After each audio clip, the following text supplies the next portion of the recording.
Alors le thème de la journée est approprié parce que d'abord, bon, ça s'appelle l'école du libéralisme. Donc qui dit école dit savoir, transmission, comment développer le savoir, comment avancer dans sa connaissance, dans une meilleure compréhension. Hein. Et bon, c'est ce qu'on essaie de faire à travers cette école du libéralisme, hein, de faire un petit peu avancer modestement à notre façon, en invitant des gens, en mettant ces choses-là en ligne, pour que, ben, une fois peut-être le savoir avance, mais bon, tout ça, ce sont des idées vagues. Il y a des gens qui ont essayé de réfléchir de façon plus précise à la chose, et en particulier cette dame, hein, Deirdre McCloskey, que ceux qui étaient là à l'université d'été l'an passé à Aix connaissent, et ils auront l'occasion de la retrouver d'ailleurs, elle vient encore cette année. C'est une... je laisserai François en parler. Mais il se trouve que justement, hein, ce personnage, on va dire, pour des raisons peut-être que François expliquera, s'est très tôt intéressé à la nature du savoir de l'économiste, à son évolution. Et ce sont des travaux passionnants. Alors François est passé, a fait une intervention sur France Culture il n'y a pas très longtemps. Il y a quoi, un mois, peut-être 2 mois, justement sur Deirdre McCloskey et bien le 4 mai. Le 4 mai, voilà. Les bonheurs des enregistrements, c'est fait que j'ai pu visionner ça un soir, il y a une semaine, et j'ai dit François, il faut que tu nous parles de ça. C'est intéressant. Tu n'auras pas beaucoup à préparer parce que tu connais déjà le sujet. Mais c'est vraiment des questions qu'il nous faut aborder, et une fois encore qui conviendront bien pour cette dernière séance. Voilà, qui sera suivi après François, vous savez, on fera notre pause traditionnelle, et puis ensuite, j'allais dire, la parole est à vous, parce que justement, voilà, dans une approche à la Polanyi, polycentrique, les idées pour avancer peuvent venir de partout. Le directeur de cette école, il vous impose en quelque sorte, les conférenciers, des thèmes, et c'est peut-être intéressant de réfléchir aux thèmes qu'on a loupés, aux choses qui sont là, aux préoccupations qu'il faudrait adresser, peut-être à la rentrée ou dans les conférences à venir. Voilà, j'ai assez parlé. Un petit rappel quand même, dans les informations générales, je mentionnais l'université d'été qui est précédée de séminaires. Dans les 2 aventures, si je puis dire, IREF est impliqué. Donc si vous êtes étudiant, vous pouvez encore candidater pour les séminaires, même si ça va être compliqué parce qu'il va nous falloir trouver de nouvelles chambres. On a déjà un peu plus d'une centaine de jeunes qui se sont inscrits pour ces séminaires. Et puis après, il y a l'université d'été, du 23 au 25. Et là encore, vous pouvez vous inscrire. Alors là, il y a des places encore, ne vous inquiétez pas. Voilà, les amphis sont grands. J'espère que les clims marcheront parce que bon, voilà, c'est un peu comme dans le métro parisien, des fois la clim marche, mais parfois elle ne marche pas. Voilà, donc songez à ces 2 événements avant de reprendre à la rentrée notre école. Voilà, j'ai tout dit. Est-ce que je dois présenter François, professeur à Paris Panthéon-Sorbonne, voilà, qui essaie dans cet univers où beaucoup de gens ne partagent pas ni sa méthode, ni ses convictions, de faire du bon travail, et il fait du bon travail, et puis c'est un ami fidèle de l'école, et je l'en remercie, évidemment, il le sait, tout comme Nathalie qui nous a rejoint aussi, et voilà, ça fait très plaisir quand on organise de savoir qu'on peut compter sur des gens comme ça, qui négligent pas leurs efforts, et chaque fois qu'ils peuvent donner un coup de main, le font bien volontiers. J'ai trop parlé, François, la parole est à toi. Merci Pierre, merci à l'IREF, merci à vous d'être présents un samedi matin en plein mois de juin après 10 jours de canicule. Je n'imaginais pas que vous seriez présents aussi nombreux. Alors le sujet d'aujourd'hui est une figure de la science économique du XXe siècle et du XXIe siècle, mais c'est une économiste née en 1942, donc qui a un certain âge, mais qui reste très active, qui publie encore beaucoup et qui est présente aux universités d'été, donc qui était présente l'année dernière, qui sera présente cette année. Donc ça montre son engagement et son attachement, j'imagine, à notre pays. Quand je l'ai invitée en 2017 dans mon université à Paris 1, elle trouvait que la France n'accueillait pas suffisamment ses travaux. Et elle avait aussi fait l'effort pour pour trouver une solution à ce constat, de venir nous présenter à l'époque son livre de 2015 sur les vertus bourgeoises. Alors, c'est une économiste donc il y a une certaine actualité en France, hein, vous le verrez peut-être sur le... Donc, la presse française s'intéresse, hein, à ce personnage. Donc là, j'ai cité 2-3 papiers, un du Monde, ce qui n'est pas anodin, l'Express en mars, Le Point en 2025. Et puis, j'ai eu la chance donc, d'être invité pour discuter de la rhétorique économique chez McCloskey sur France Culture. Alors, c'est une vie particulière, puisque comme l'a dit Pierre, eh bien, c'est aussi une personne qui a changé de genre. Et elle a fait un livre en 2000 qui s'appelle « Ma transition », qui est un livre qui est étudié dans les gender studies régulièrement aux États-Unis. Alors c'est important parce que, comme vous le voyez sur cette citation d'Ern McCloskey, voilà comment elle se qualifie. Elle se qualifie de femme, de postmoderne, de libérale, alors c'est probablement ce qui nous intéresse le plus, de quantitative, et ça c'est intéressant parce qu'il ne faut pas faire un contresens sur la rhétorique économique. La rhétorique économique n'est pas une critique de l'économie quantitative, de l'économétrie, c'est une critique d'une forme de charlatanisme qui est de ne pas comprendre que l'économétrie doit être interprétée. C'est-à-dire qu'un coefficient n'est pas un fait brut, un coefficient doit être interprété, et c'est ce récit sur lequel les économistes vont travailler qui fait la persuasion. Donc, elle n'est pas anti-quantitative. D'ailleurs, elle se dit quantitative parce que lorsqu'elle s'engage dans cette profession, elle fait de l'histoire. L'histoire quantitative, elle est présidente de l'Association internationale des économistes, des historiens. Donc elle a une position tout à fait orthodoxe, on pourrait dire. Alors, comme vous voyez, elle est rhétorique, épiscopalienne, féministe et aristotélicienne. Alors, évidemment, ce n'est pas forcément très facile de comprendre tous ces mots, parce que féministe et aristotélicienne, ce n'est pas forcément conciliable, enfin a priori, et postmoderne et épiscopalienne non plus. Alors, je ne vais pas insister sur tous les mots de cette présentation, mais je voudrais rappeler, pour ce qui nous intéresse et ce qui intéresse les universités d'été cette année, c'est comment défendre le libéralisme. Et je crois qu'en 2018, elle a écrit un article qui me semble particulièrement pertinent, Manifesto for the New American Liberalism, où elle nous propose 3 règles.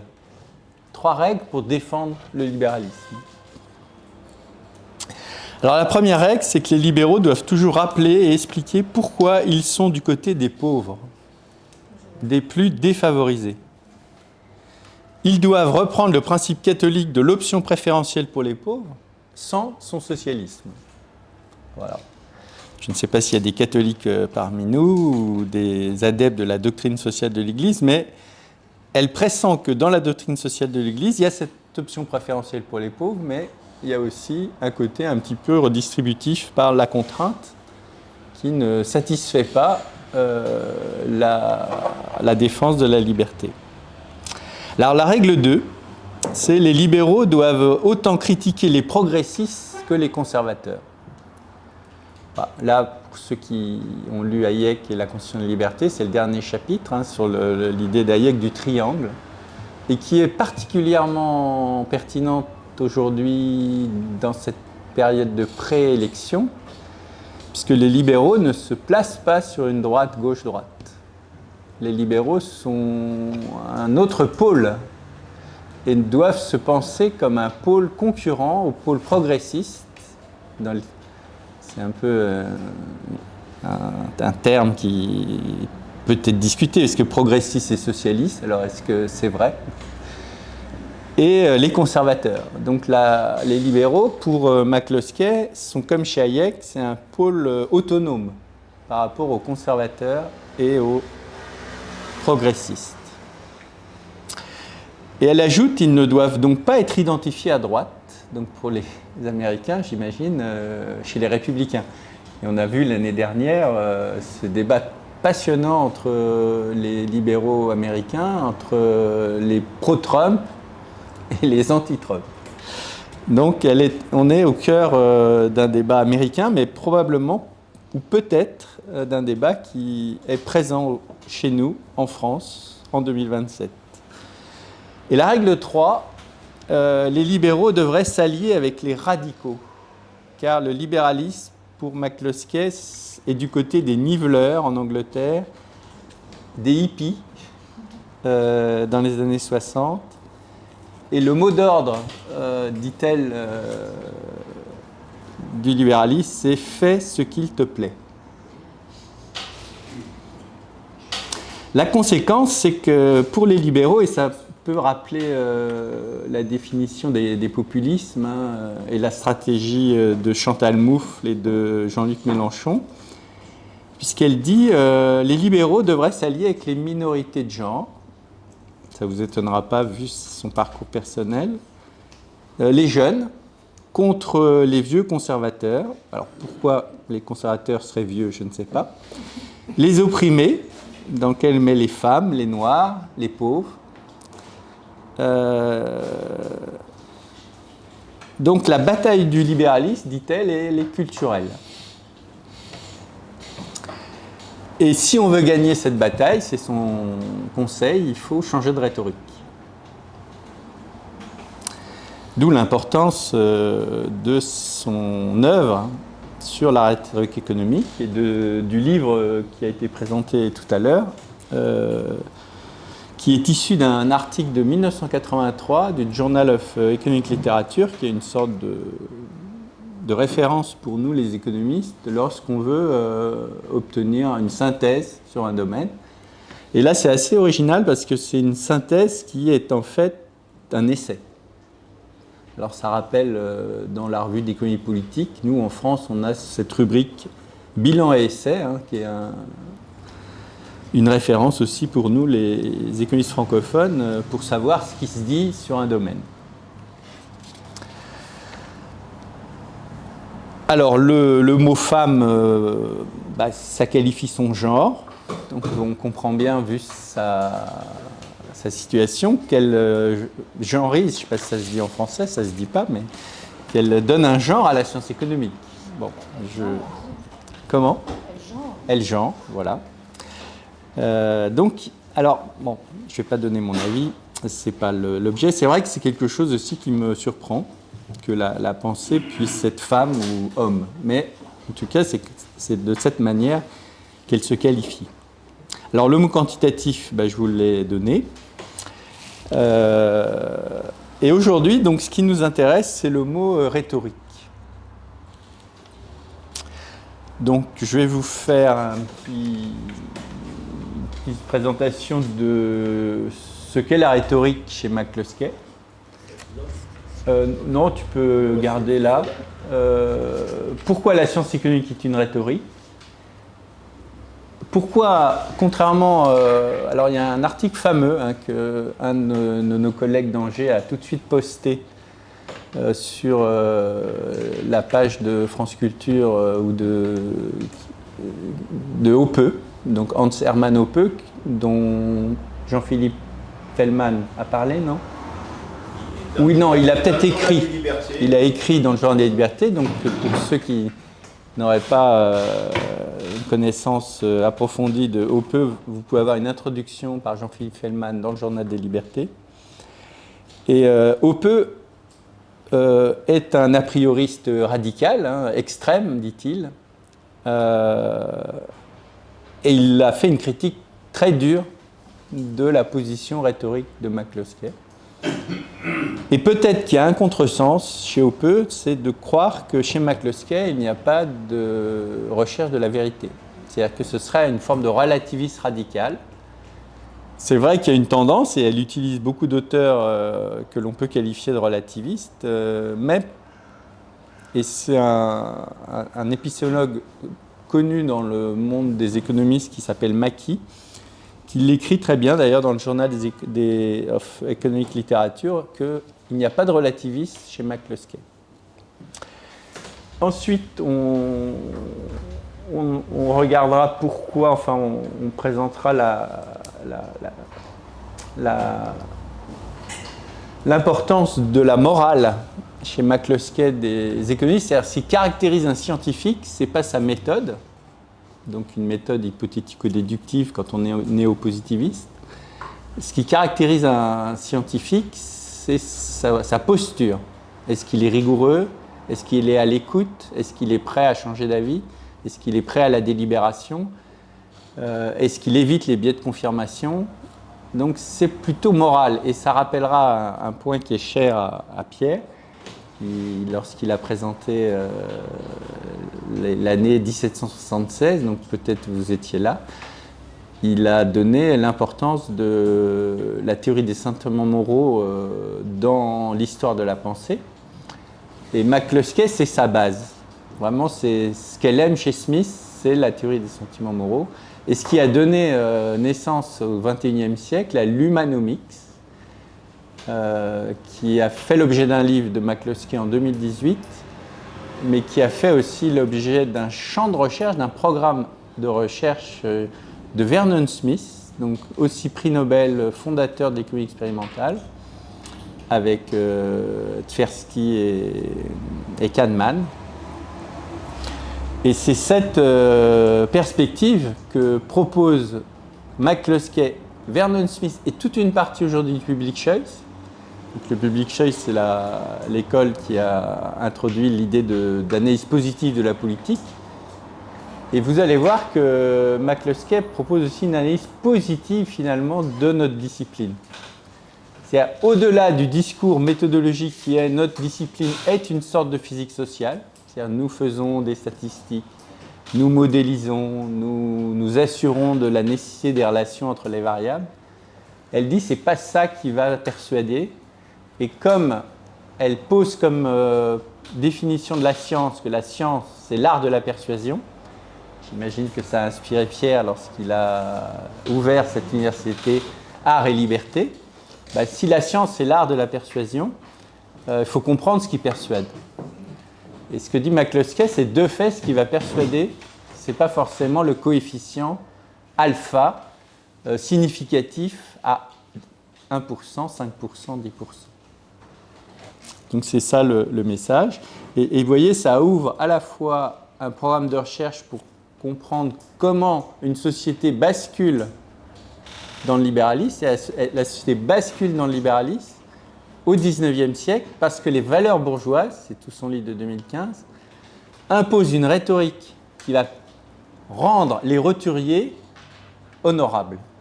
Donc c'est ce basculement d'une société d'aristocrates élitistes à une société égalitariste, mais d'égalité formelle. Voilà. Et d'où l'erreur, évidemment, des socialistes de vouloir une égalité réelle.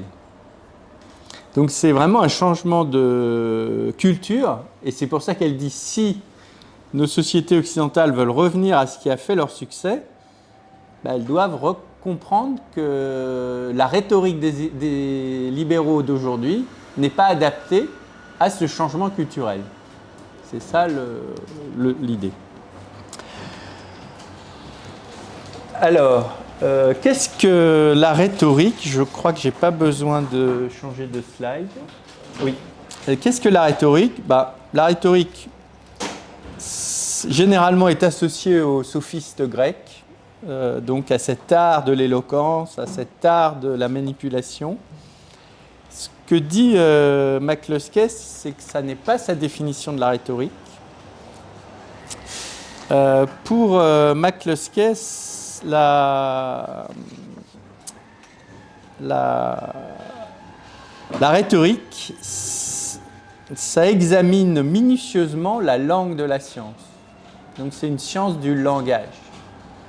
Donc son idée, c'est que la science est communiquée par des mots. Et si on veut étudier la science de manière positive, c'est-à-dire décrire la manière dont les économistes travaillent, il faut regarder les mots qu'ils utilisent.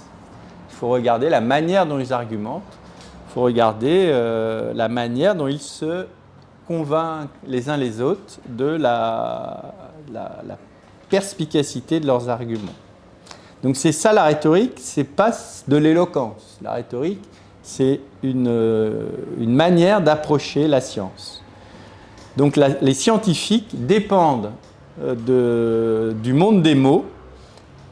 Et si on veut comprendre la manière dont fonctionne la science, qu'elle soit physique ou économique, eh bien, il faut entrer dans cette science des mots. Alors, pourquoi la science économique est une rhétorique ? Parce que la science économique est une science et que la science est rhétorique. Si la science est rhétorique, elle peut se définir comme l'art de persuader. Et l'objet de l'économie comme rhétorique, c'est de décrire cet art. C'est-à-dire comment les économistes arrivent à se persuader de la qualité de leurs relations, de leurs arguments. Cette rhétorique, alors c'est peut-être avant, n'est pas relativiste, donc c'est l'argument de tout à l'heure. Alors un relativiste, c'est quelqu'un pour qui la vérité est relative à chacun. Un adepte de la rhétorique de McCluskey dit elle n'est pas relative à chacun, la vérité est un consensus social. Et on a un article d'un physicien, Richek, qui traite du consensus, avec comme objectif de s'interroger sur le consensus autour de la question climatique. Donc c'est vraiment ce point qui pourrait d'ailleurs être discuté et que Hoppe discute, qu'elle trouve chez un philosophe des sciences, un Fleck, qui en 1935 dit la vérité est sociale. Donc la vérité est une construction collective. Donc vous voyez, la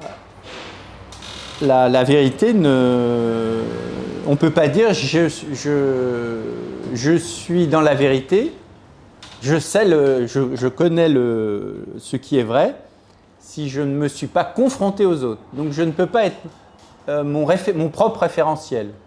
Je ne peux pas dire j'ai la vérité contre tous. La vérité est sociale, donc la vérité, elle se partage. Et c'est cette attitude-là qui fait l'attitude du scientifique par rapport au vulgaire. Donc le scientifique, il veut convaincre les autres de la qualité de ses croyances. Et donc, c'est ce qui fait la dimension morale de l'activité scientifique. Donc l'activité scientifique, elle exige l'honnêteté, la rigueur et surtout l'esprit d'ouverture. Il faut accepter la contradiction, il faut accepter d'être mis en défaut par un collègue, un économiste, quelqu'un qui, en fait, vient vous apporter un argument qui contredit votre position. Donc, vous voyez que c'est plutôt éthique que méthodologique. Donc, vous voyez, on annonce l'idée de charlatan chez McCluskey, qui n'est pas la même définition pour ceux qui ont lu Rosbard, économiste et charlatan, ou même Hayek, puisque nous avons traduit le discours Nobel d'Hayek, je ne sais pas si vous avez vu, c'est dans le Journal des Libertés. Et à un moment, Hayek dit que les économistes peuvent être des charlatans s'ils surestiment leurs connaissances. C'est un peu ce que fait McCluskey. Elle est vraiment dans cette tradition. Les économistes deviennent des charlatans s'ils n'acceptent pas l'idée que ce qui va les convaincre, ce n'est pas simplement des statistiques et des modèles formels. Ce qui va les convaincre, c'est des métaphores, des analogies, un récit. Donc une capacité à raconter une histoire qui va conduire à modifier ses croyances. Donc, McCloskey ne dit pas que la science économique n'est pas une science, elle ne dit pas que les individus ne peuvent pas atteindre la vérité, mais bon, elle a une définition quand même assez particulière de la vérité, puisque c'est un consensus social. Et elle dit, alors là peut-être que je peux changer de slide, que les économistes qui refusent d'adopter l'idée que l'économie est une rhétorique peuvent être qualifiés de charlatans. Pourquoi ? Parce que toute son œuvre, c'est de montrer que les économistes ne s'en tiennent pas positivement, concrètement, si on décrit leurs activités, ne s'en tiennent pas à cet idéal néo-positiviste d'une physique sociale.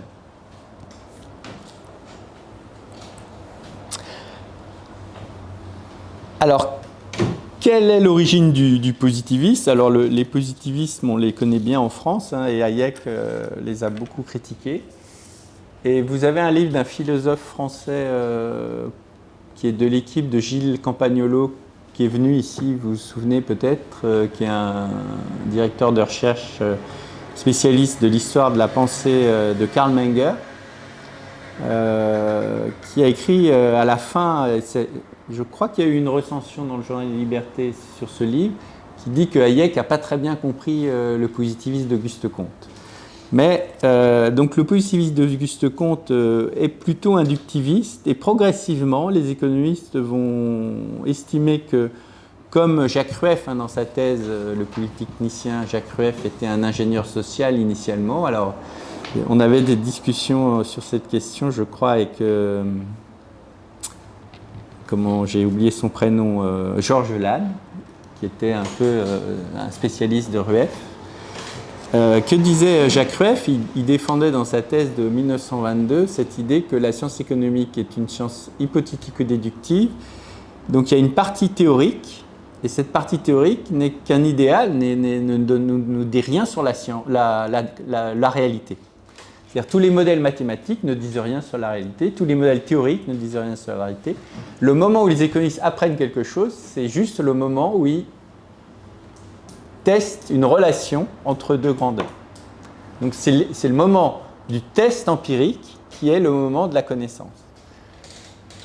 Avant, ça relève de l'hypothèse. Donc ce que dit McCloskey, c'est vrai que les économistes ont adopté cette méthode, mais ça n'est pas vrai qu'ils ne continuent pas de se persuader, de se convaincre sur la base de faits anecdotiques, d'analogies, de métaphores. Alors, il faut avouer que là, j'ai fait une petite recherche dictionnaire. Alors, par exemple, elle dit les économistes utilisent des métonymies.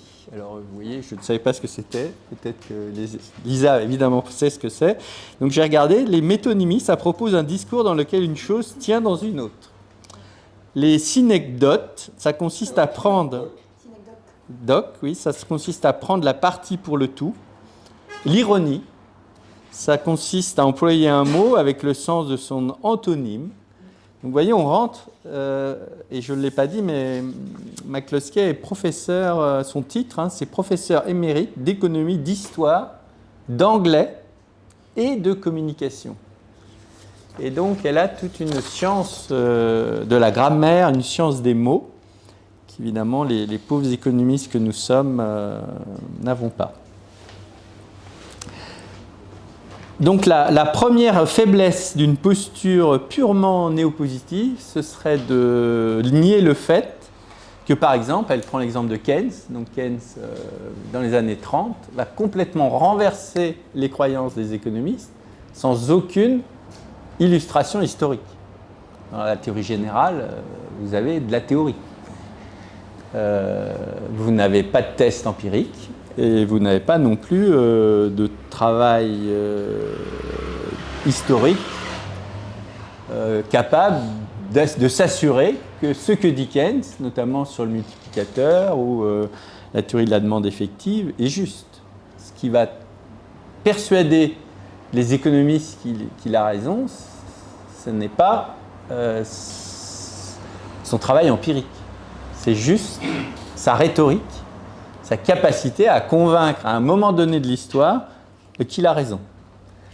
Et ça renvoie à Wagner Buchanan 77, The Legacy of John Maynard Keynes, qui essaie d'expliquer pourquoi la rhétorique de Keynes dans les années 30 a été aussi populaire chez les hommes politiques. Et donc là, il y a peut-être une hypothèse d'intérêt, que les hommes politiques ont intérêt à croire en Keynes parce que Keynes leur donne la justification, rationalise leur pratique. Et donc c'est tout le débat chez les historiens. Est-ce que Keynes vient après une pratique de relance et donc il vient rationaliser quelque chose qui est déjà en place, ou est-ce qu'il annonce ses politiques? Alors, probablement les deux, notamment parce que quand toute une profession se persuade que Keynes a raison, eh bien, ça fait un poids, ça crée un argument d'autorité, comme dirait McCloskey, sur la classe politique, qui ne peut pas, si elle veut être en accord avec le consensus des économistes, être contre Keynes. Donc, quand il y a un consensus, eh bien, il y a une baisse, moi j'appelle ça une baisse des coûts de justification.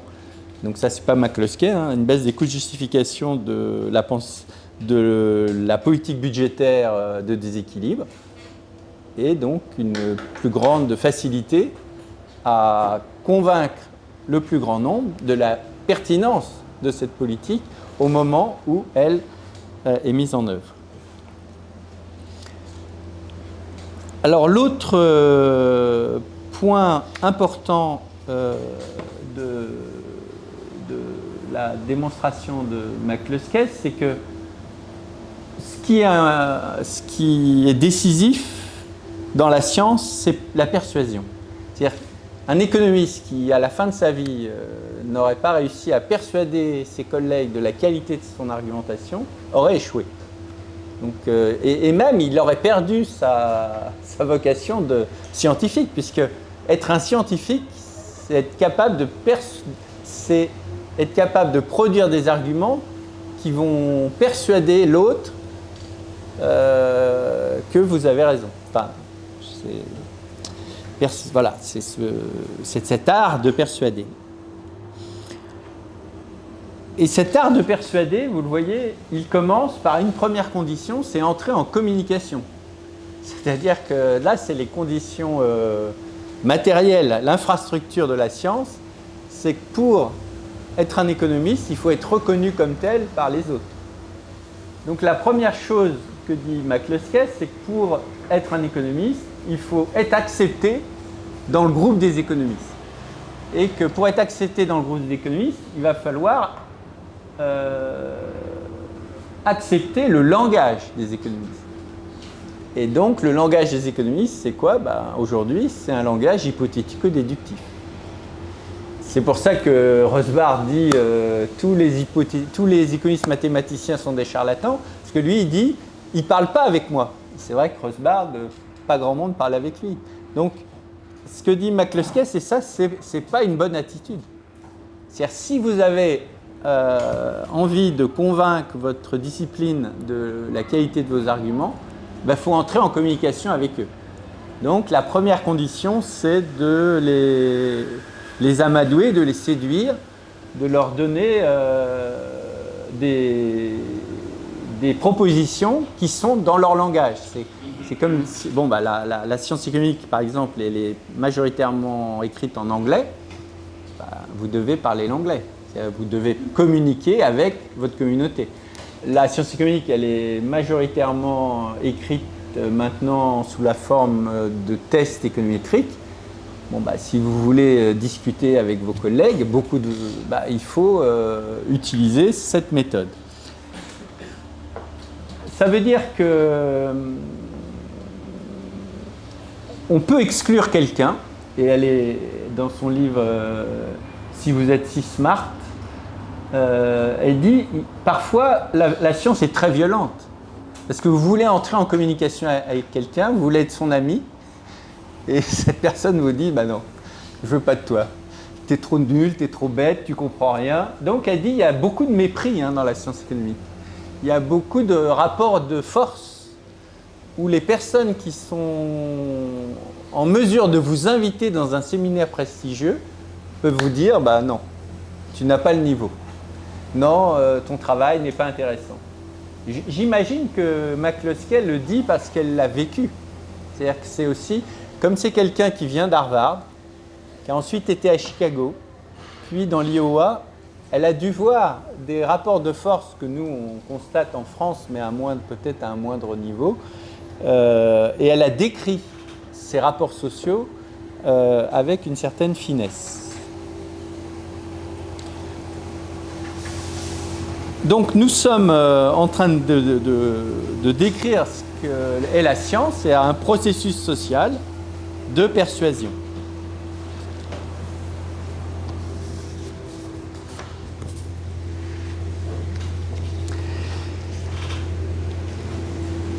Donc son idée, je me répète, c'est que une fois qu'on est... Non, tu peux garder...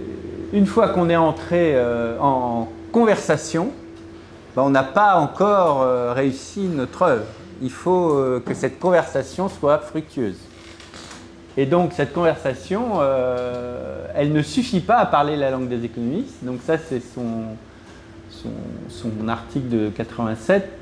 C'est dans son article 87 qui est dans New Palgrave. Donc New Palgrave, c'est une sorte de manuel pour nous les économistes. Si on veut savoir ce qui se dit sur un sujet, on prend ce type de dictionnaire. Donc McCloskey résume un peu l'état de sa pensée en 87. Elle dit donc, c'est là qu'apparaissent toutes les figures du style. Donc, je vous ai cité donc les métonymies, les synecdoques, voilà, l'ironie. Elle ajoute l'antithèse, la litote, l'oxymore, les pré-répétitions. Honnêtement, je ne sais pas trop ce que c'est. Les Prétéritions. Non. Alors, les pré-répétitions, ça n'existe pas. D'accord, les Prétéritions. D'accord. Alors voilà, vous voyez, c'est une mauvaise traduction de ma part. Les métaphores, et elle étudie une métaphore en particulier dans l'école de Chicago qui est la métaphore du capital humain. Et elle est très critique vis-à-vis de cette idée que l'enfant serait un bien durable. Donc ça, c'est Gary Becker. Alors, elle dit, en fait, la seule pertinence de cette idée que l'enfant est un bien durable ou que l'éducation est un capital, c'est que ça permet d'intégrer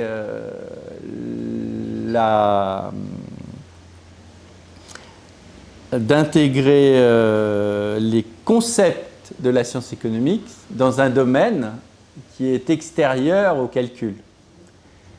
Donc, c'est un moyen d'entrer en communication avec, par exemple, tous les théoriciens du calcul économique, toute la micro de la rationalité, et de leur proposer un récit qu'ils sont capables de comprendre.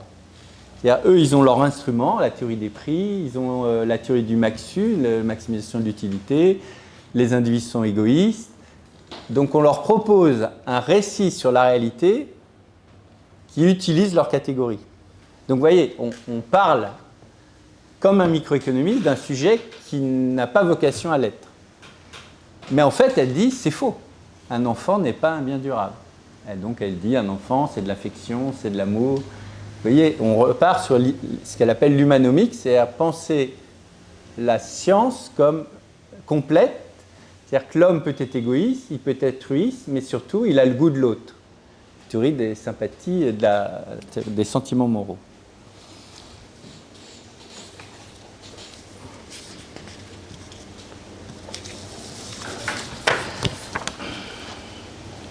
Donc ça, c'est un fait. Vous avez vu 2 exemples. Keynes va convertir la profession sans test économétrique, sans modèle mathématique vraiment abouti. Deuxième argument, si on regarde les travaux des économistes, la plupart utilisent toutes ces formes, les métaphores, les métonymies, etc. Je ne vais pas faire à nouveau des erreurs. Troisième argument, lorsqu'on a un coefficient, donc un coefficient multiplicateur, un alpha x, cet alpha x ne dit rien sur la réalité. C'est-à-dire cet alpha x, il doit être interprété. Et là, elle avance un article qui a eu beaucoup de succès avec Ziliak, un statisticien de profession. Ziliak et McCluskey 2008, elle va discuter du culte de la significativité et des effets de ce culte sur les choix de politique publique, puisque l'idée c'est que, et on le voit de plus en plus avec ce qu'on appelle la scientifisation du débat public, si vous regardez la composition du Conseil d'analyse économique, je crois que c'est Jaravel, le président de la London School of Economics, que la plupart aujourd'hui des membres de ce conseil sont des économistes issus du néopositivisme, et la plupart des rapports qui sont produits par le CAE sont, parce que souvent je confonds avec X, qui s'appelait CAE aussi. Et donc je me dis non, c'est pas possible que les deux aient le même nom, et pourtant. Donc voilà, vous êtes fait voler votre... Et donc, quand vous regardez l'évolution de la composition du CAE, vous voyez création sous Jospin en 97, je crois, ou 18. Vous avez tout le spectre doctrinal des économistes français, vous avez Aguilleta, vous avez Jean-Jacques Rosat. Donc ça se voulait pluraliste. Et progressivement, ce conseil s'est rajeuni. Donc vous avez plutôt une moyenne d'âge de 40 alors que c'était plutôt 55. Donc c'était plutôt une fin de carrière et maintenant c'est un milieu de carrière. On est expert du gouvernement à 40 ans. Et on est expert du gouvernement parce qu'on a publié dans les meilleures revues de son champ. Meilleur, ça veut dire qu'on est capable de parler avec sa profession. Donc on a passé la première étape, qui est l'étape du modèle mathématique articulé à un test économétrique.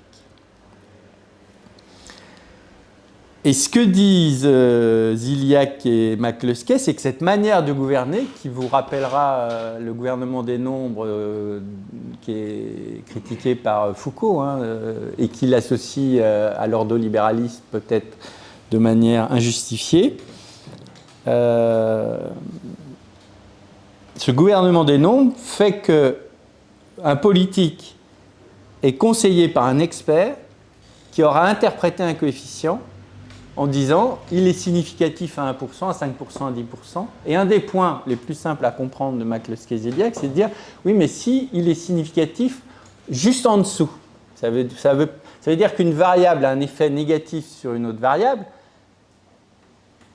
mais qu'on dit que pour retenir le résultat, il faut que ce coefficient soit significatif à au moins 10%. Mais s'il est significatif en dessous, ça ne veut pas dire qu'il n'y a pas d'effet. Mais ça veut dire que la science ne retient pas cet effet. Mais ça veut dire que l'homme politique prend quand même le risque d'avoir une situation qui n'est pas à la moyenne. Parce que tout le raisonnement de l'économétrie, c'est du raisonnement à la moyenne. Et c'est pour ça que parfois, les économètres sont un peu critiqués parce qu'ils enlèvent les points aberrants. Ils disent « Ah ben la Chine, ça ne marche pas, donc je l'enlève parce que c'est un point aberrant. » Vous voyez ? Et c'est tout un travail pour arriver à un résultat significatif. Il y a tout un travail d'interprétation et de... Alors, je ne veux pas être méchant, peut-être parfois de manipulation. On sait aussi que les statistiques peuvent être reconstruites. Alors souvent, l'affaire Reinhardt et Rogoff, sur la dette publique et le seuil au-delà duquel Reinhardt et Rogoff avaient fait des statistiques qui étaient un peu des extrapolations de données manquantes, qui étaient à leur avantage, mais de fait, n'était pas tout à fait rigoureuse. Thomas Piketty aussi a été critiqué pour ça. Donc, ce qu'elle dit, c'est que, et c'est ce que dit Hayek dans sa lecture au prix Nobel, c'est que si on s'en tient à cette science-là, eh bien, on risque de faire des erreurs de politique économique parce qu'on oublie qu'un coefficient, il doit être interprété, ce n'est pas un fait brut. Un coefficient, un effet multiplicateur, c'est un fait historique en fait. Ce n'est pas une loi régulière. Et c'est sur cette base qu'elle va construire toute son œuvre du XXIe siècle et de la fin du XXe siècle.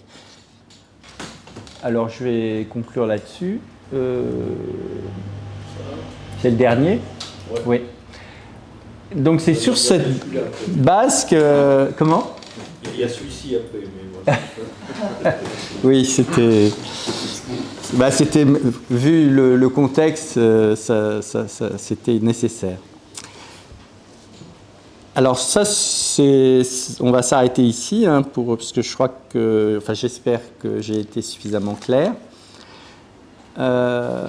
Donc c'est sur cette base qu'elle va reconstruire l'histoire du développement, qu'elle va critiquer, je ne sais pas si vous avez lu Deaton, North, Mokyr, tous ces économistes qui ont proposé des méta-histoires. Enfin, si vous avez lu ces livres, ce sont des livres, des sommes qui donnent un récit de pourquoi, donc je prends Deaton par exemple, pourquoi la grande évasion, donc pourquoi on est sorti de la pauvreté. Et sa réponse, c'est on est sorti de la pauvreté pour des raisons idéalistes, mais ce n'est pas un idéalisme élitiste, c'est-à-dire ce n'est pas du top-down, c'est pas les élites changent leur mentalité et persuadent les masses que c'est ça qu'il faut croire. C'est du bottom-up, c'est les masses réalisent que être un roturier, c'est quelque chose de noble. Donc, vous voyez, quand on a fait cette phrase, on a inversé les valeurs. C'est-à-dire que la noblesse n'est pas dans l'aristocratie, la noblesse n'est pas dans les valeurs des chevaliers, ce que je lisais à l'école. Comment ça s'appelait c'est c'est pas Ronsard, non. Vous voyez, on apprend des choses à l'école qu'on oublie. Comment ? Bon, ça me reviendra peut-être, mais on a tous fait ça à l'école. Donc, les valeurs du courage, les valeurs de la témérité. Ce qu'elle dit, c'est que quand on lit la littérature, et j'imagine que c'est inspiré Pierre pour Art et Liberté, mais que la littérature, elle est décisive pour comprendre les basculements de mentalité. Et le rapport que les artistes ont au marché nous donne une indication des moments de l'histoire où les sociétés vont être prêtes à s'engager dans le développement. Donc si on veut comprendre, dit-elle, la grande évasion, donc vous voyez, la grande évasion, elle dit, personne n'ouvre la porte. La grande évasion, c'est tout le monde qui pousse, qui crée un effet de masse, mais qui n'est pas intentionnel. Et vous voyez que la grande évasion, elle est aussi pluricausale, c'est-à-dire c'est nous tous, puisque c'est un effet de masse, qui réalisons que les valeurs aristocratiques, en fait, ne sont pas dignes. Ce qui fait la dignité, ce sont les valeurs bourgeoises. Donc des choses qui sont un peu méprisées. La consommation. Donc c'est une grande fan de la société de consommation de masse. Elle adore les supermarchés. Elle adore le confort. Elle dit non mais il faut arrêter avec ces valeurs d'ascétisme. Non, il faut être dans le confort. Donc à la fin de son livre sur les valeurs bourgeoises, elle dit une écologie austère, ça va contre. C'est ça. Donc tout le monde artistique qui décrit l'austérité, les bénéfices de la non-consommation, de l'acceptation de prendre un bain d'eau froide quand on peut prendre un bain d'eau chaude alors qu'il fait froid, ou l'inverse, les débats sur la clim, vous voyez, j'imagine, je ne sais pas ce qu'elle dirait, mais qu'on est mieux avec la clim que sans la clim, et donc il faut arrêter de dire que c'est de la maladaptation à la situation. Donc tout ce qui peut créer du confort, ça n'est pas vil, ça n'est pas mauvais, c'est bien. Ça peut paraître simple, ça peut paraître bourgeois, mais donc quand l'art valorise les valeurs du confort, par exemple, les valeurs de la roture, eh bien, on est dans un monde qui va être prospère. L'inverse est vrai. Voilà, je vous remercie.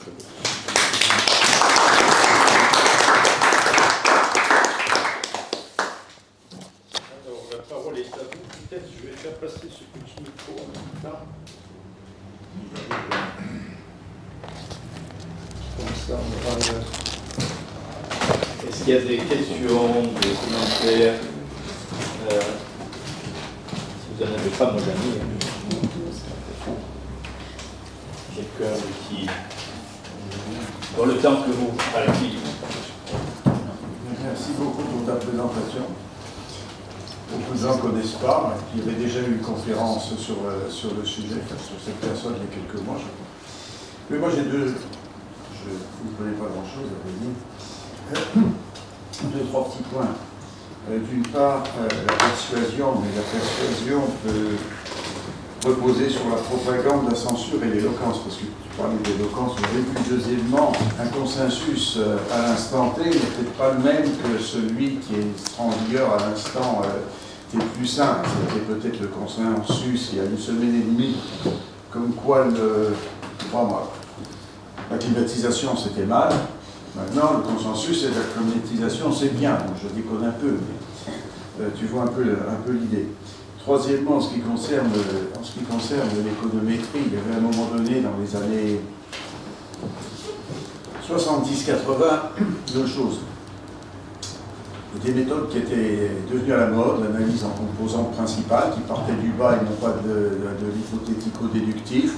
Il me semble que ça a pas mal disparu de la littérature, enfin c'était tout à fait le contraire de ce dont on parlait. Deuxièmement, celui qui faisait de l'économétrie dans les années 70, alors il trouvait Y est bien expliqué par X avec un beau coefficient, un bel écart type du coefficient en question, c'est génial. Sauf que dans les années 90, tout ça a été remis en cause par de nouvelles méthodes économiques, ça s'appelait spurious, je ne sais plus comment ça se traduit en anglais, en français non, spurious equation, c'est ton truc, voilà, il y a de plus en plus de gens qui ont le téléphone, et il y a de plus en plus de gens qui ont des chaussures noires, une relation, je déconne un peu, mais la tendance, c'est ce qui se passe en réalité. Donc ce qui est vrai à un moment donné, l'est plus après, c'est ça que je voulais dire, avec les méthodes.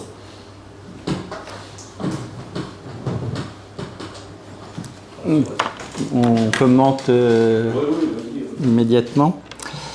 Alors sur la manipulation, c'est vrai que quand on lit McCloskey et qu'on connaît la sociologie des sciences, des Français en particulier, ils vont donner beaucoup plus d'importance aux relations de pouvoir. Et c'est un point qui est critiqué par des libéraux, notamment cette question des vertus. C'est-à-dire pourquoi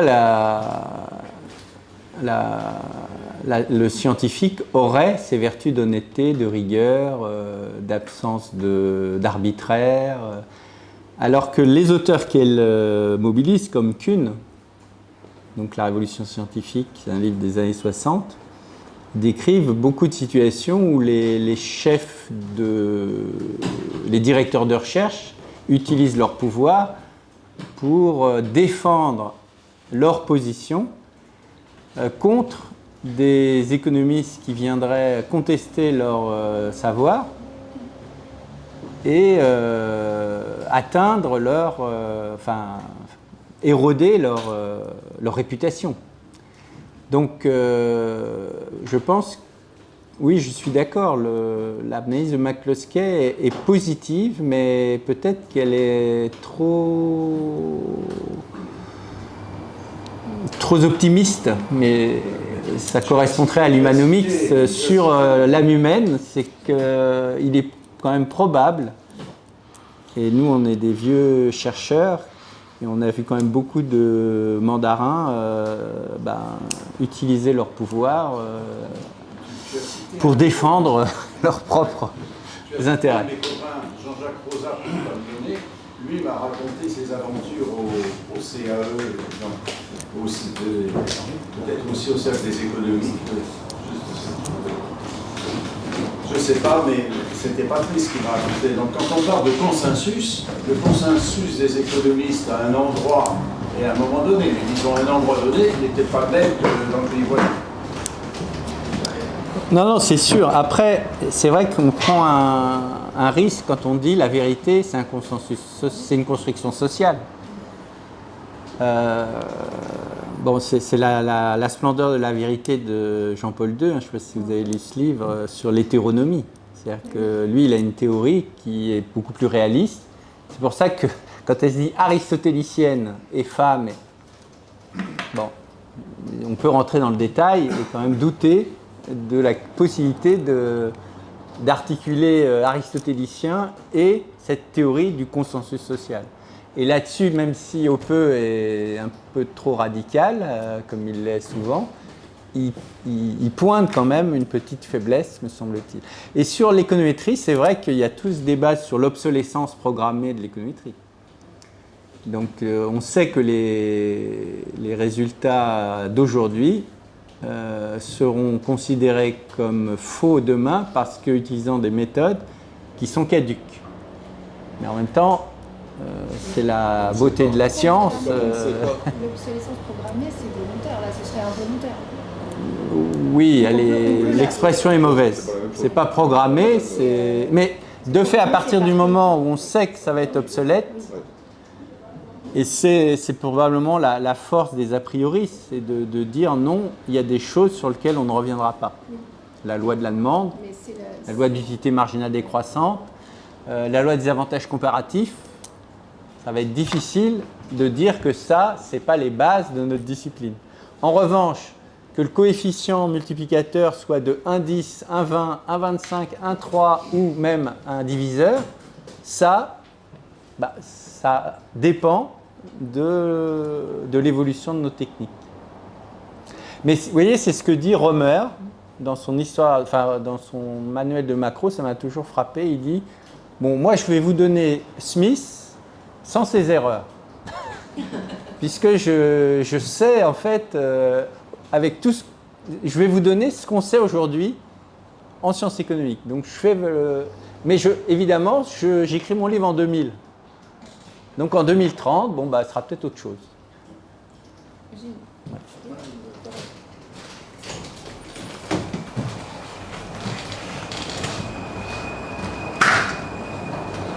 J'ai une question évidemment sur la littérature. Je ne sais pas où je dois parler comme ça, j'imagine. Évidemment sur la littérature. Est-ce que toi, parmi les étudiants que tu as, est-ce que tu constates est-ce que tu peut-être déplores que certains n'aient pas le bagage littéraire, on va dire, culturel et littéraire nécessaire pour comprendre justement ces basculements de société? Je pense à des grandes œuvres comme L'Argent du temps perdu, Le Guépard, La Marche de Radetzky, qui décrivent le basculement de la société aristocratique dans une société bourgeoise au tournant du 19e, 20e siècle.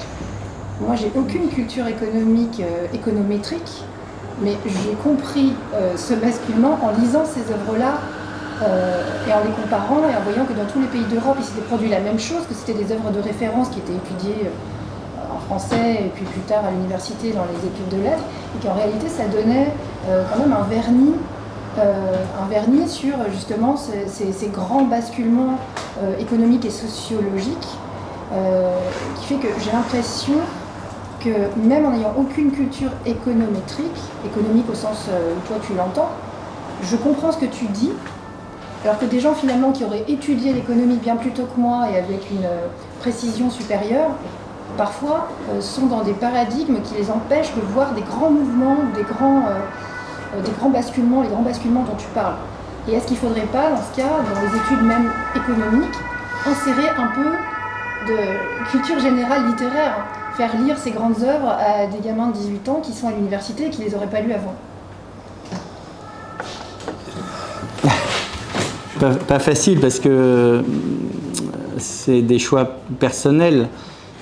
Moi, je ne suis pas très attiré par la littérature et j'ai toujours cru que c'était en développant un discours non rhétorique, si je veux me placer dans les termes de McCloskey, que j'allais pouvoir partager mes idées. Et je n'ai pas écrit de roman ou d'essai parce que j'ai toujours cru que la meilleure façon de partager ses idées, c'était la science. Et là, c'est vrai que McCloskey me dit, et tu me dis, ben non, et c'est vrai, il suffit de lire Balzac, Stendhal et d'autres, Le Guépard, pour mieux comprendre ce qui se passe que de lire Deaton, même McCloskey. Et donc, si c'est vrai que la science est l'art de la persuasion,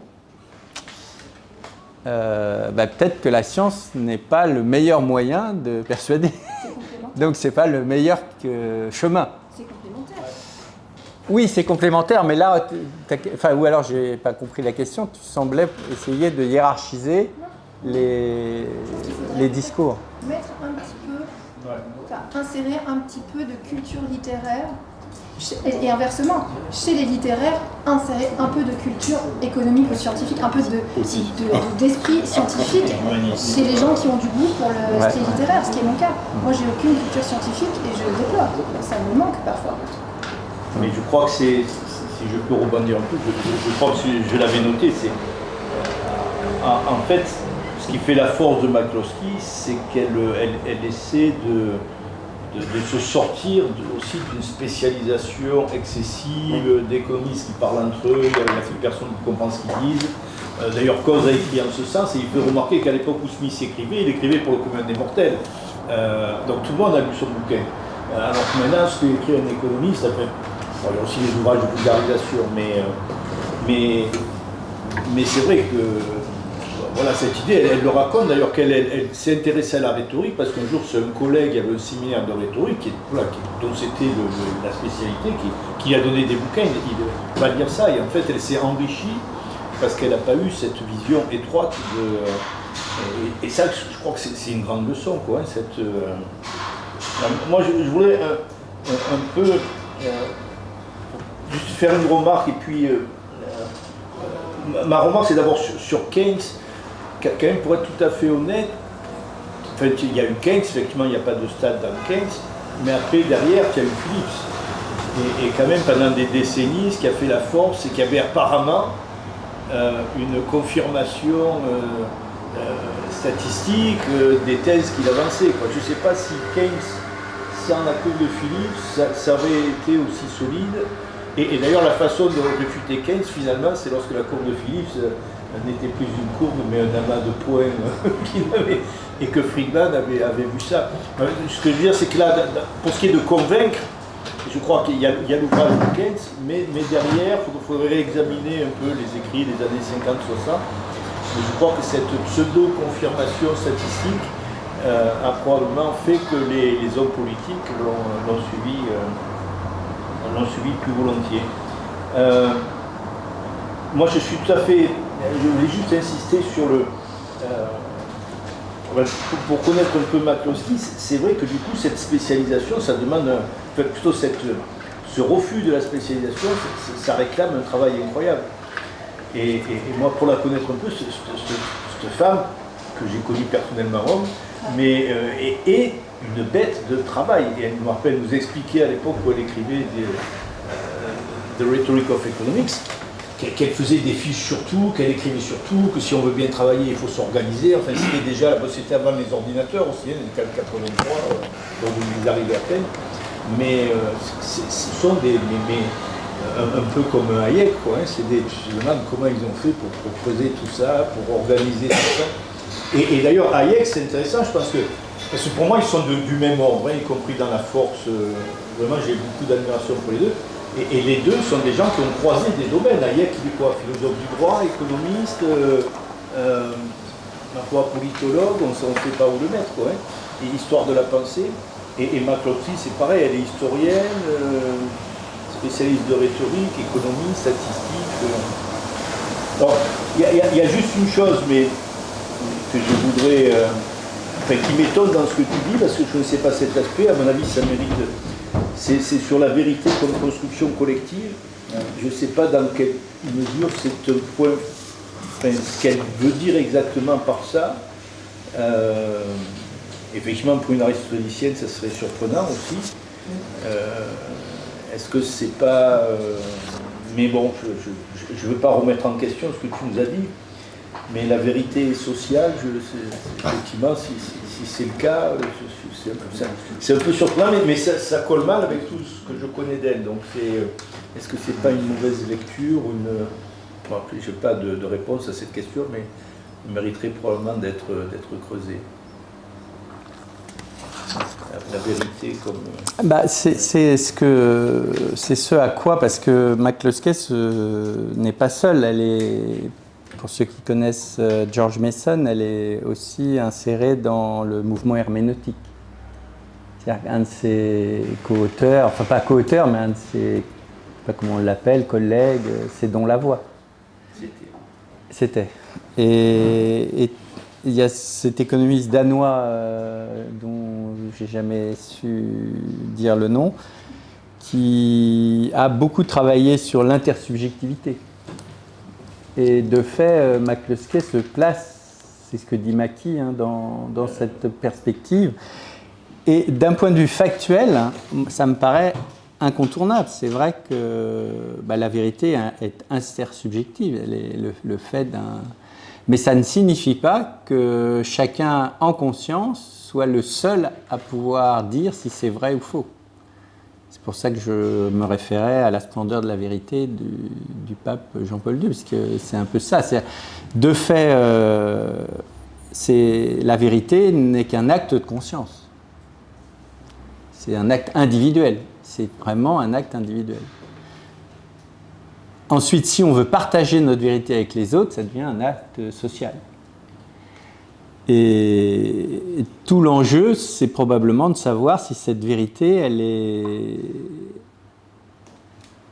un moyen de décrire une réalité qui est extérieure à nous-mêmes, ou, et en ce sens, ça répond à ta question, c'est que c'est une construction sociale qui ne s'interdit pas de penser qu'elle est construite sur une réalité qui est extérieure au consensus social. Je ne sais pas si je me... Construction sociale, c'est un raccourci pour une construction à travers le discours respectueux d'individus, finalement. C'est pour ça, le terme... Après, tu peux faire un raccourci, dire c'est donc social, mais intersubjectif, ça veut dire ça peut s'interpréter comme la vérité, bien, on s'en approche à travers... à travers justement cette démarche honnête, rigoureuse et ouverte et dans le discours, et c'est ainsi qu'on va s'approcher de la vérité. Et elle est sociale en ce sens-là, mais je trouve que je ne sais pas si... mais peut-être que c'est ça qu'elle dit, hein, je ne me rappelle plus des travaux de Mackie, effectivement à la même époque, je me souviens de Mackie. Quand elle dit ça, moi j'ai trouvé que c'était... je ne suis pas croyante, mais je trouve que l'idée que la vérité vient de Dieu est très belle et que chacun en détient une parcelle. C'est ce que pensent les catholiques. Et quand elle dit ça, ça m'a un peu choquée, cette histoire de consensus social. Et j'ai l'impression qu'en fait, c'est une façon de dire que chacun d'entre nous détient une parcelle de la vérité, ce qui est complètement compatible avec la religion catholique, par exemple.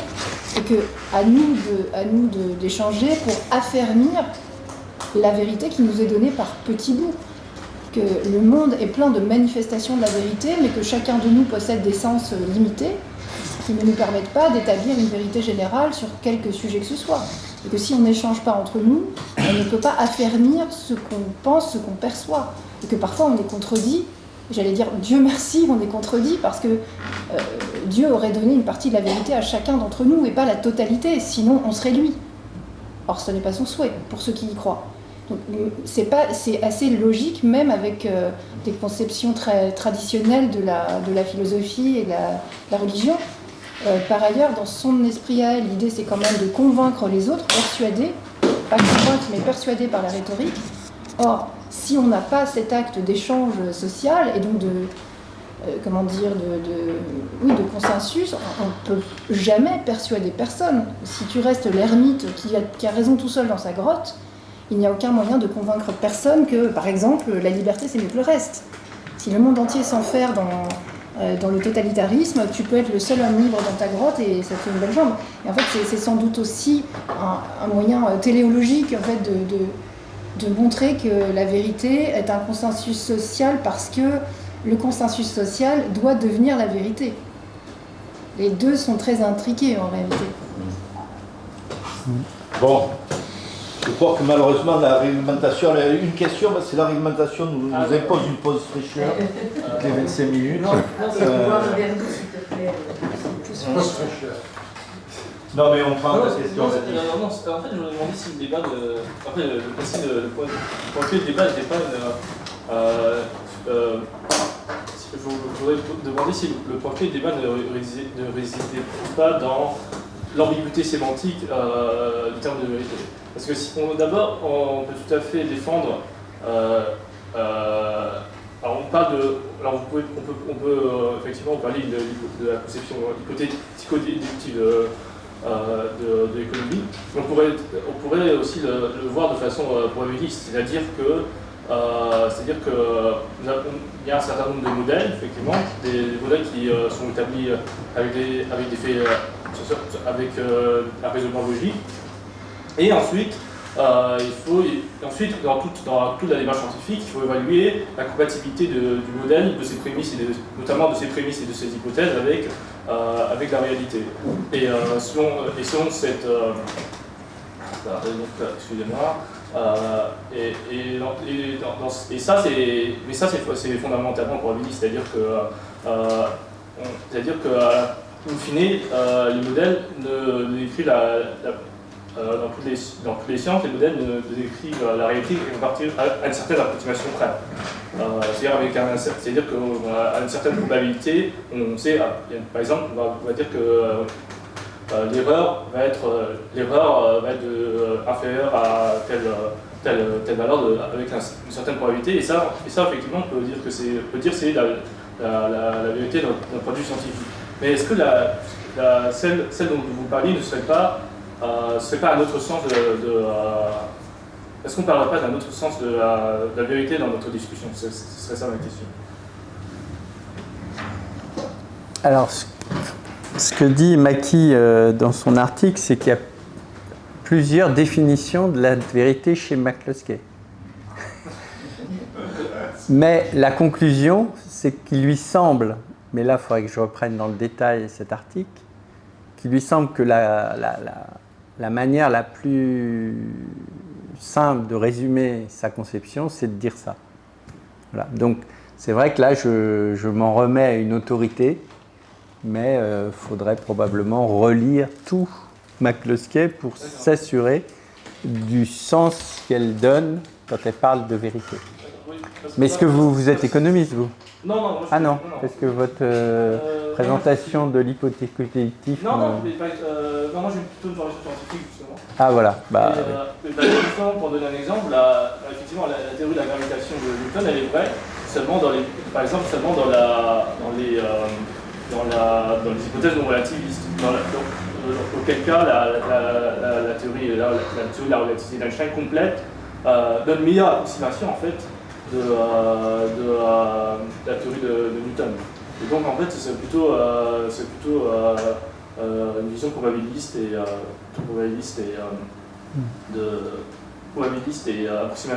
approximative de... C'est tout à fait ce que les économistes veulent faire, d'avoir cette vision probabiliste physique sociale en fait. Bon. Si vous voulez lire donc le fameux article de 83, il est en français, alors peut-être vous êtes tous anglophones donc il n'y a pas de souci, mais bon vous pouvez le lire, c'était juste une information. J'ai dû l'écrire là quelque part. Il a été traduit assez rapidement par Ludovic Frobert en 2004 sur un livre qui s'appelle « Si vous êtes si malin ». Et voilà, donc vous pouvez lire et peut-être que vous aurez les réponses à vos questions. et votre propre lecture, c'est ça l'art de l'interprétation. Bon, ça aussi c'est de la littérature. Est-ce qu'on trouve le sens que l'on souhaite dans un ouvrage ou est-ce qu'il y a un sens objectif? Bon, une dernière remarque, mais c'est assez intéressant pour faciliter cette ouverture et que, comme tu l'as précisé rapidement, elle a fait ses études à Harvard et après elle est allée à Chicago.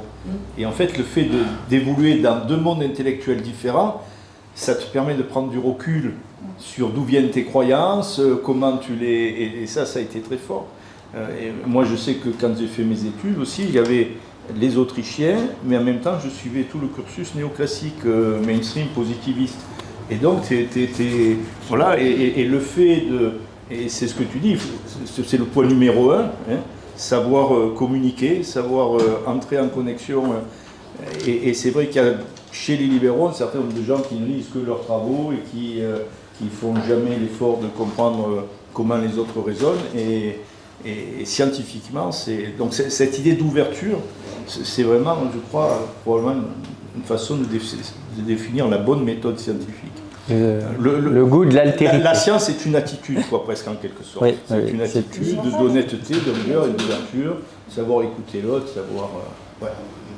Moi qui suis mathématicien de formation, enfin, j'ai l'impression que vous parlez, quand vous parlez de science, vous parlez des sciences molles et pas des sciences dures. Galilée dit la Terre tourne autour du Soleil. Mais effectivement, il y avait un consensus, et notamment une autorité morale, religieuse et politique, qui a dit non, c'est le Soleil qui tourne autour de la Terre.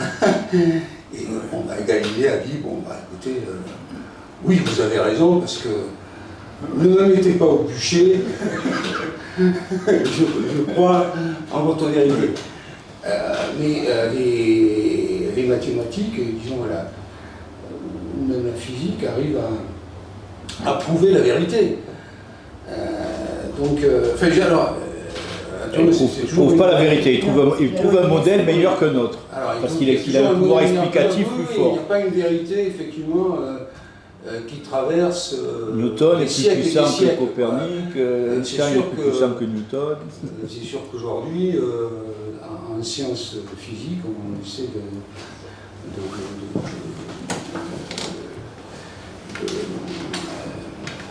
de scinder la relativité générale et la mécanique quantique. De fusionner. De fusionner. Pas trop. Donc, fusionner. Donc dans quelques années ou dizaines d'années, bon, on l'aura fait et donc on aura une autre vision. Enfin, en maths, vous avez une conjoncture, et quand quelqu'un a démontré cette conjoncture, ça devient un théorème, et c'est une vérité. Alors, bon, on va arrêter là, mais ça fait, je sais pas, à chaque fois c'est moi qui enregistre. Mais ça me fait passer, on raconte cette anecdote que Max Planck s'était d'abord inscrit en éco dans les humanités, puis il a trouvé ça beaucoup trop compliqué, et il est allé faire de la physique. Voilà, allez, bon, on va prendre un café, merci François.